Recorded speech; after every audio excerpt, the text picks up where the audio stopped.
မင်္ဂလာပါကျမဒီနေ့မှာခါနာတာကိုတတ်တာစေနိုင်မယ်လေ့ကျင့်ခန်းလေး9မျိုးလှုပ်ပြပေးသွားမှာပဲဖြစ်ပါတယ်ရှင်ခဲဒါဆိုကျမတို့လှုပ်လိုက်ရအောင်နော်ပထမဦးဆုံးဖြာပေါ်မှာလေးချောင်းထောက်ပုံစံလေးနေမယ်ပခုံးတစ်တောင်လက်ကဝင့်ညီအောင်ထားမယ်လေရှူရင်ကြောကော့အပေါ်ကြည့်မယ်ရှူထုတ်ရင်မေးစီရင်ဘက်ကကြောခုံးမယ်ဒီရဲ့ခေါင်းကပ်ပုံစံလေးကိုကျမတို့လုပ်နေတဲ့အခါမှာကိုယ့်ရဲ့ကြောရိုးတေချာလေးကယူဆိုင်ပေးမယ်လေရှူရင်ကြောကော့အပေါ်ကြည့်တဲ့အခါဝမ်ပိုက်ကိုဖိချပြီးမီးညောင်ရိုးအပေါ်ကိုရတဲ့လောက်လေးဆွဲကော့မယ်မေးစီရင်ဘက်ကပ်ပြီးကြောခုံးလိုက်တဲ့အခါမှာလက်ပြင်နှစ်ဖက်ပေါ်မှာရှိတဲ့ scapular muscle ပေါ့နော်ဒီရဲ့ကြွက်သားနှစ်ဖက်ကိုဘေးကိုပြန့်ကြတဲ့အထိတေချာကယူဆိုင်ပေးမယ်နော်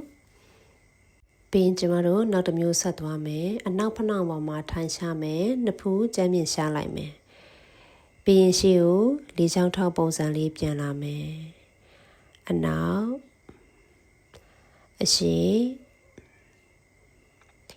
ဒီပုံစံလေးတွေကကျမတို့ဒီကြောအောင်တာတွေအထိုင်များတာတွေဒီအနောက်ဖက်ပါနော် back pain သမားတွေကိုကောင်းကောင်းလေးတက်တက်ရစေတယ်လေ့ကျင့်ခန်းဖြစ်တာပေါ့နော်ဆိုတော့ကျမတို့ကအနောက်ကိုထိုင်မယ်အရှိကိုပြန်ပြီးတော့မှတထောင်ဆန့်ပြီးတော့မှအရှိနောက်လေးကိုသွားနေမယ်ဒီပုံစံလေးတွေလုပ်ပြီးသွားရင်တော့ကျွန်တော်တို့နောက်တစ်မျိုးထပ်သွားပေးမယ်နော်ပထမဦးဆုံးခြေပြားထောက်ဒူးမပြီး high plant ပုံစံလေးနေမယ်ဒီကနေပြီးကျွန်တော်တို့ up forward ကိုတက်လိုက်မယ် up forward ကနေပြီးတော့မှအနောက်ဖက်နှောင်းပေါ်မှာကလေးလေးပုံစံပြန်ထိုင်ပြီးအရှိကိုမွေတွားသွားလေးနဲ့ up forward ကိုပြန်တွန်းပေးမယ်ဆိုတော့ဒီပုံစံလေးကကျွန်တော်တို့ကလက်ပြင်အရန်ကြက်တဲ့လူမျိုးတို့လှမောင်းအားမရှိတဲ့လူမျိုးတွေကြတော့မလွယ်ဘူးပေါ့နော်အရန်လွယ်မနေဘူးဒီဟာလေးကကြတော့ခက်တယ်ပေါ့ဆိုတော့ဒီဟာကိုလုံနိုင်တဲ့လူကကြတော့ဒီကလေးလေးပုံစံကနေမွေတွားကနေပြီးတော့မှ off wall ကိုလုံလို့ရတယ်ကဲ၍ဒီလိုမျိုးမလုံနိုင်ဘူးဆိုရင်ကျွန်မကနောက်တစ်မျိုးလုပ်ပြမယ်နော်ကိုရဲ့လက်ဖွားနှစ်ဖက်ကိုဒီပခုံးအောက်မှာထားပြီးတော့မှထပ်တွန်းကြည့်မယ်နော်လက်ဖွားနှစ်ဖက်ကိုပခုံးအောက်မှာရှာပြီးရင်မေးစီရှာမယ်တထောင်ကိုဆန့်ထုံပေးမယ်တထောင်ကိုမေးစီရှာလေရှူရင်းနဲ့တထောင်ဆန့်မယ်ရှူထုတ်ရင်းနဲ့တထောင်ကိုမယ်ဒီပုံစံမျိုးလေးကိုမှကျွန်တော်တို့ကမရနိုင်သေးဘူးဆိုရင်နည်းနည်းထပ်လျှော့လို့ရသေးတယ်နော်ကျွန်တော်ရဲ့လက်တွေကိုအရှိကိုနည်းနည်းပို့ပြီးတော့မှဒီတထောင်ကိုပဲတင်လိုက်ရှာလိုက်လုပ်မယ်လေရှူရင်တထောင်လေးစတော့ရှူထုတ်ရင်တထောင်လေးကျမ်းပြင်ရှာဒါလေးဆိုရင်အရန်တက်တာသွားပြီเนาะဆိုတော့အရန်မရတဲ့အဆုံးကြရင်ဒီပုံစံမျိုးလေးတွေလုပ်ပေးလို့ရပါတယ်ရှင်ပြီးတော့ကျွန်တော်တို့နောက်တစ်မျိုးထပ်သွားပြီးမယ်เนาะဖြာပေါ်မှာပလက်အနေထားနေလိုက်မယ်ဒူကောင်ကွေးမယ်ဒူကောင်အောက်မှာခြေချင်းဝတ်လေးထားပေးမယ်လက်နှစ်ဖက်ကိုဘေးမှောက်ပြီးတော့မှလက်ဖွားလေးတွေဖိထားပြီးတင်တွန်းမယ်เนาะလေရှူရင်းနဲ့မှတင်မတွန်းတင်မယ်ရှူထုတ်လေးနဲ့တင်မဖြည်းဖြည်းကြမ်းမြင့်ပြန်ရှာဖြည်းဖြည်းစီသွားရအောင်เนาะဒီရဲ့ bridge pose ကကြတော့ကျွန်တော်တို့ခါနာတာတွေကြောအောင်တာတွေကိုတတ်တာရစေတဲ့အပြင် pelvic floor muscle တွေကိုအရန်ကျန်းမာစေတဲ့အတွက်ကြောင့်မလို့စီးမလုံးဝမ်းမလုံးဖြစ်နေတဲ့သူတွေအတွက်ဆိုရင်အရန်တင့်တော်တဲ့လေ့ကျင့်ခန်းလေးတစ်ခုဖြစ်ပါတယ်ရှင်ပြီးရင်တော့ကျွန်တော်တို့လက်နှစ်ဖက်ကိုပခုံးနဲ့တညီတဲ့ဘေးမှာမှောက်ထားလိုက်မယ်ရှောက်လေးတစ်ဖက်ကိုပူထားပြီးရင်ဘယ်ညာတစ်ဖက်စီဒူးတွေကိုဖိရှာမယ်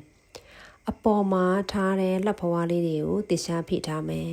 ကိုရဲ့အပေါ်လက်ပြနှစ်ဖက်ကိုအောက်ကျမ်းပြင်နဲ့ပေါ့နော်တေချာလေးဖိကတ်ထားပြီးဒူးကောင်းလေးကိုရသရွေလေးဘယ်ညာလေးဆွဲပြီးတော့မှဖိချမယ်ကျွန်တော်တို့ဒီလက်ရှိအနေအထားထက်ဆက်သွားနိုင်သေးရင်အကျဉ်းကြီးများသွားပြီးလို့ရပါတယ်ရှင်ပြီးတော့ကျွန်တော်တို့နောက်တစ်မျိုးဆက်သွားပြင်မယ်နော်ဒီလေ့ကျင့်ခန်းလေးကတော့နည်းနည်းခက်ပါမယ်နော်လက်ပြင်ကျက်နေတဲ့လူတွေအတွက်ကနည်းနည်းနာမယ်နော်ပထမဦးဆုံးညာပေါင်လေးဘေးဖွင့်မယ်ညာချိုင်းအောက်ကနေဘယ်လက်ထက်လိုက်မယ်ဘယ်ပခုံးရှာနှစ်ထင်းရှာညာလက်အနောက်ကိုစမ်းထုံမယ်အနောက်ကိုရသရွေ့ဖိချမယ်နည်းနည်းနာမယ်နော်အနောက်လက်လေးကအရှိပြန်ပို့မျက်နှာရှိမှရှာပြီးရင်လက်ဖွားတွေဖိတထောင်ဆန့်အနောက်ပြန်တွန်းညာချမ်းအောက်ကနေဘယ်လက်ထက်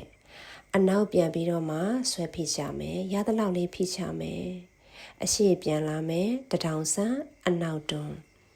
ကြွေကိုရဲ့လက်တွေကဒီအနောက်ဘက်ကိုဆန့်ချလိုက်လို့ကျမ်းပြင်ကိုမကြောက်ဘူးဆိုရင်ရသလောက်လေးပဲထားပြီနော်ပြီးကြနောက်တစ်ဖက်ကိုလုံမယ်နော်ဘယ်ဘက်အချမ်းဘယ်ပေါင်လေးဘေးဖွင့်ထုံမယ်ဘယ်ချမ်းအောက်ကနေညာလက်ထက်မယ်ညာပခုံးရှာနှစ်ထင်ရှာဘယ်လက်အနောက်ပြန်ပို့ပေးမယ်အနောက်လက်ကိုအရှိကိုပြန်ပို့မယ်တထောင်လေးစံထောအနောက်ပြန်တွန်းနောက်တစ်ခေါက်ထပ်သွားကြည့်မယ်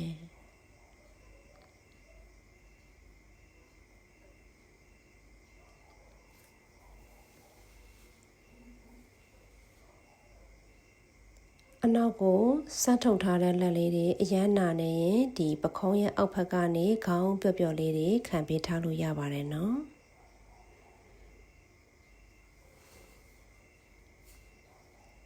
ဒီရဲ့လက်ကျင်ကန်းလေးကလေဒီလက်ပြင်ကျက်တဲ့လူတွေအတွက်နည်းနည်းနာမယ်နော်ဒါပေမဲ့သူကဒါလေးလှုပ်ပြီးသွားတဲ့အခါမှာခန္ဓာကိုယ်ကအရန်ပေါ်ပါပြီးတော့မှနေလို့ကောင်းတဲ့အနေအထားလေးရမှာဖြစ်ပါတယ်ကျမကတော့ဒီလက်ကျင်ကန်းလေးကိုခဏခဏလှုပ်ဖြစ်ပါတယ်အားလုံးအဆင်ပြေကြလိမ့်မယ်လို့ထင်ပါတယ်ကျေးဇူးတင်ပါတယ်ရှင်